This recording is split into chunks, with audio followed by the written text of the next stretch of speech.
से कम क्यों ना हिंदुस्तान का मुसलमान पूरी दुनिया के मुसलमानों को एक राह दिखाए, क्यों ना एक मिसाल हिंदुस्तान के मुसलमानों की तरफ से पेश की जाए और इस सच को स्वीकारते हुए इसके समाधान की बात हो। शोएब जमाई। देखिए रोमाना जी, मैं 2 मिनट में यही बातें कहना चाहूंगा कि वाकई में धर्म देखकर जो निर्दोष किसी मासूम की हत्या करते हैं उससे न खुदा खुश होता है न भगवान खुश होता है। ये संगठन चलते हैं, संगठनों के अपने फायदे हैं, जमीन की लड़ाई। मुझे बताइए कि गौ हत्या के नाम पर जिनकी हत्या हुई, मॉब लिंचिंग हुई या उनको गौरक्षक दल के लोगों ने मार करके उनको हत्या कर दी, ये भी तो धर्म के नाम पर ही था ना। लेकिन इससे किसी धर्म का भला नहीं हो। लिट्टे कौन थे? ये बताइए, राजीव गांधी की हत्या किसने की? ये इंदिरा गांधी। मेरे ख्याल से वो गौरक्षकों को लेकर और वो फर्जी गौरक्षकों को लेकर वो जिस समय इस तरीके के मामलों की भरमार सी हुई थी देश में, मुझे लगता है हम में से किसी को भी कुछ कहने की जरूरत नहीं है, क्योंकि खुद देश के प्रधानमंत्री की तरफ से उन फर्जी गौरक्षकों को लेकर उन्की पोल खोलने का काम किया गया था। हम सबको ये बात याद रखनी चाहिए, हम सबको ये बात याद रखनी चाहिए कि तब उन्होंने खुद आईना दिखाया था कि असलियत क्या है इनकी, तब उन्होंने खुद आईना दिखाया था। मेरा सवाल यह है शोएब जमाई कि हम कब तक ये वॉट अबाउटरी करते रहेंगे कि अगर आतंकवाद को लेकर मुसलमानों से कहा जा रहा है कि साहब आप अपने गिरबान में क्यों नहीं झांकते, तो कब तक आप जीएसआर के नारे लगाकर जो होता है, गौरक्षा के नाम पर जो होता है, कब तक इसकी ढाल बनाते रहेंगे सर? कब तक इसकी ढाल बनाते रहेंगे? समाज ने बार-बार अपना स्टैंड क्लियर किया है। पहलगाम के मामले में जिस तरीके से पाकिस्तान के खिलाफ हमने अपना स्टैंड लिया, हम खड़े हुए पाकिस्तान और आतंकवाद के विरुद्ध। पूरी दुनिया ने देखा बैरिस्टर असदुद्दीन ओवैसी साहब ने क्या बोला, हमने क्या बोला, हमने तो अपना रुख साफ कर दिया। ये भारतीय जनता पार्टी और यहाँ बाबा जो बैठे वो तो बताएं कि वो क्या मानते हैं मालेगांव बम ब्लास्ट के आरोपियों को, समझौता ब्लास्ट आरोपियों को। ये बाबू बजरंगी को क्या मानते हैं, ये मॉब लिंचिंग को क्यों जस्टिफाई करते हैं? ये तो साफ करे ना स्टैंड, तभी तो हम कोई डायलॉग कर पाएंगे। ये तो आतंकवाद को सपोर्ट करने बैठते हैं और मुसलमानों से आप कहते हैं सर्टिफिकेट दे दो जी, अपना स्टैंड क्लियर करो। अरे भैया, हमने आतंकवादी को आतंकवादी कहा और कहा कि फी नारे जहन्नम यहाँ से कि वो इंसान कहलाने लायक नहीं है। आप बताओ, आप क्या कहेंगे साध्वी प्रज्ञा के लिए, मालेगांव बम ब्लास्ट वालों के लिए? आप बताओ यहाँ से समझौता। तो साध्वी प्रज्ञा के लिए आप क्या कहेंगे? साध्वी प्रज्ञा बरी हुई है, आप क्या कहेंगे साध्वी प्रज्ञा के लिए? शोएब जमाई चिल्लाइए मत, शोएब जमाई चिल्लाइए मत, सवाल का जवाब दीजिए। हम तो आतंकवाद से खुद चिल्लाइए मत, फिलिस्तीन पीड़ित है। चिल्लाइए मत, चिल्लाइए मत। एक सांस में आप नाम ले गए, एक सांस में आप नाम ले गए मालेगांव के आरोपियों का जो बरी हो चुके हैं, एक सांस में आप नाम ले गए प्रज्ञा, साध्वी प्रज्ञा का। में है देश, साध्वी प्रज्ञा को आप क्या कहेंगे मुझे बताइए? आप वो बरी हुई हैं, साध्वी प्रज्ञा को आप क्या कहेंगे? वो बरी हुई हैं, अदालत ने उनको बरी किया है, बरी हुई है वो, साध्वी प्रज्ञा बरी हुई है। शोएब जमाई, अरे लोअर कोर्ट से बरी हुई है, अभी हाई कोर्ट में जाएगा मामला, अभी सुप्रीम कोर्ट में जाएगा मामला। प्रधानमंत्री जी ने माफ कर दिया क्या उनको? इस पे तो फिर कोई अंत ही नहीं है, इस पर तो फिर कोई अंत बाबू नहीं है। बजरंगी के बारे में क्या कहेंगे आप, जो गुजरात दंगों का आरोपी है, जिसने खुद यहाँ से टीवी पर आके कहा है कि मैंने लड़कों और बच्चों को मार मार के तलवार से यहाँ कुएं में डाल दिया है। बाबू बजरंगी कौन था? क्या बात कर रहे हैं? वो आतंकवादी नहीं है क्या? पढ़िए जाकर के, देखिए कौन है बाबू बजरंगी। अब बकवास लगने लगा, सच्ची बात हुई तो बकवास हो गई। आपका आतंकवाद दिखाया जाए तो बकवास है। को सपोर्ट करते हैं, न पहलगाम के करते हैं, न किसी और जगह को करते हैं। मेरे लिए देश बड़ा है, देश, मेरे लिए कोई मुस्लिम नाम बड़ा नहीं है। विनोद जी आप आ जाइए, विनोद जी आप आ जाइए। वो कह रहे हैं कि साहब हम तो ना कसाब को सपोर्ट करते हैं, हम तो ना जो पहलगाम के आतंकवादी हैं उनको सपोर्ट करते हैं, और वो नाम गिना रहे हैं, कह रहे हैं कि ये जो हिंदू संगठन है इनका दोहरा मापदंड है। ये देखिए किस तरीके से देश से ऊपर अपने धर्म के लोगों को रखते हैं और वो कानून अपने हाथ में ले रहे होते हैं, उन पर संगीन आरोप होते हैं, तब भी उनके पीछे डटकर खड़े हो जाते हैं। तब संविधान कहां चला जाता है? विनोद जी, रोमानी जी, काश इनकी कथनी और करनी का अंतर समाप्त हो जाए। हाँ जी। मैं कहना चाहता हूं, देखिए इनकी पार्टी के नाम में मुसलमान हैं और बात सेकुलरिज्म की करते हैं, संविधान की हत्या करते हैं और संविधान की प्रति लेके चलते हैं।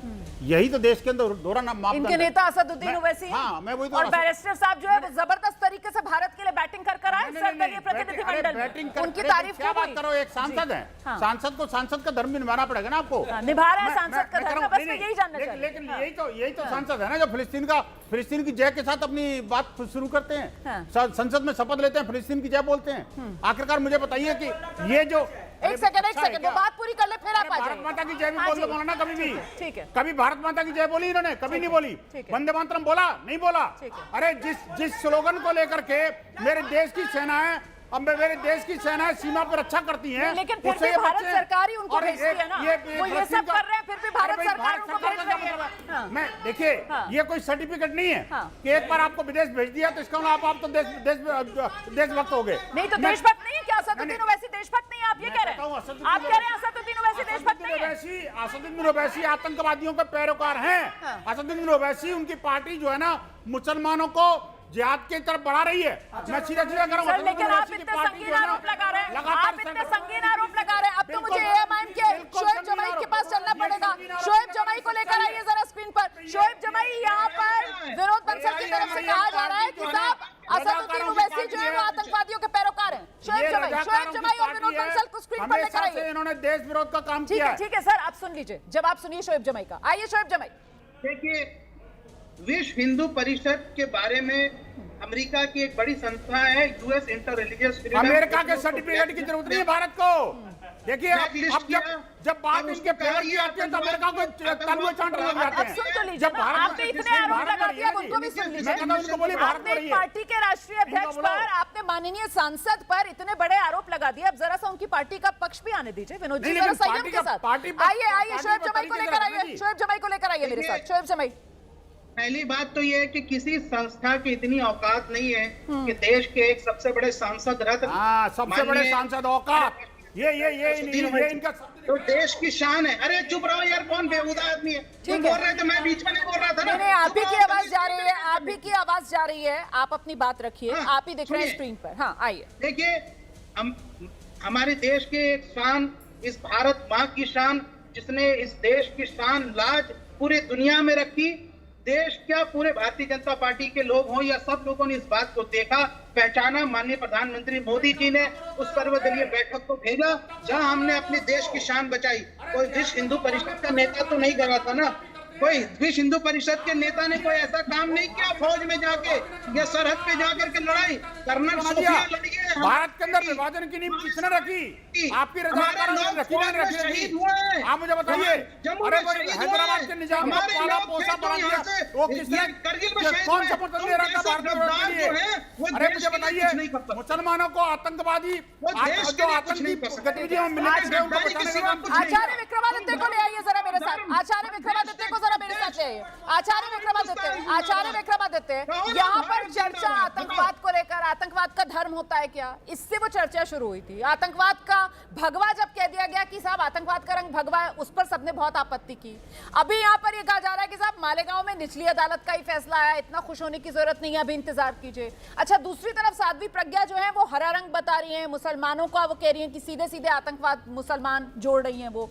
जबकि जो जजमेंट आया, उस जजमेंट में भी जज साहब की तरफ से ये साफ तौर पर कहा गया है कि आतंकवाद का कोई धर्म नहीं होता, कोई भी धर्म हिंसा नहीं सिखाता, और यही शायद संविधान का भाव भी है। क्या इसको समझना जरूरी नहीं है हर देशवासी को? इसको आत्मसात नहीं करना चाहिए हर देशवासी को? देखिए, साध्वी प्रज्ञा कौन है, सबसे पहले समझना पड़ेगा। वो व्यक्ति है कि जिसने 17 साल और इतनी पिटाई उन 6 साल 7 सालों में सही है। सफरर है, सफरर। उस भयावह त्रासदी में कितना भयावह वातावरण रहा होगा। आपने याद होगा कि आपको साध्वी प्रज्ञा को स्ट्रेचर पर पुलिस स्टेशन से ले जाया गया था, कमर तोड़ दी थी मार मार कर, केवल कबूल करने के लिए, केवल नाम लेने के लिए। आज साध्वी प्रज्ञा को जिसो मानसिक तौर पर जिस प्रकार की प्रताड़ना दी गई है, वो व्यक्ति उसको झेल कर आया है।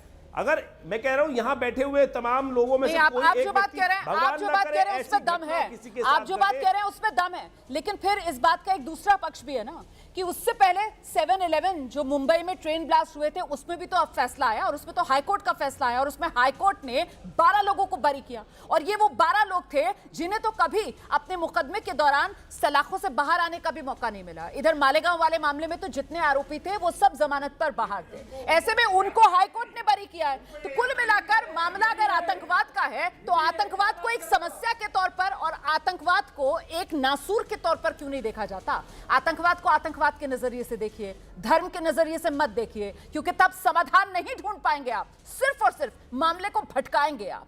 मुझे इजाजत दीजिए, बहुत शुक्रिया आप सभी का हमारे साथ आज के शो में जुड़ने के लिए। एबीपी न्यूज पर खबरों का सिलसिला लगातार जारी है।